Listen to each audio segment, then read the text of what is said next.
Israel গতকাল শনিবার রাফা সহ গাজার বিভিন্ন অংশে হামলা চালিয়েছে। গাজা ইসরায়েলি হামলার কমপক্ষে 21 জন নিহত হয়েছে। ইতিমধ্যে রাফায় আরও এলাকা থেকে বাসিন্দাদের অন্যত্র সরে যাওয়ার নির্দেশ দিয়েছে ইসরায়েল। এর মধ্যে দিয়ে ইসরায়েল রাফায় আরও বড় ধরনের অভিযান ইঙ্গিত দিয়েছে। জাতিসংঘ সতর্ক করে বলেছে, জর্ণাকীর্ণ রাফা শহরে সরাসরি হামলার ক্ষেত্রে মহাবিপর্যয়ের ঝুঁকি আছে। এএফপির সাংবাদিক, চিকিৎসক ও প্রত্যক্ষদর্শীরা উপকূলীয় অঞ্চলটি জুড়ে ইসরায়েলি হামলার কথা জানিয়েছেন।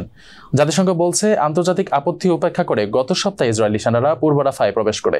এ ঘটনার পর গাজায় মানবিক ত্রাণ সরবরাহ বন্ধ হয়ে যায়।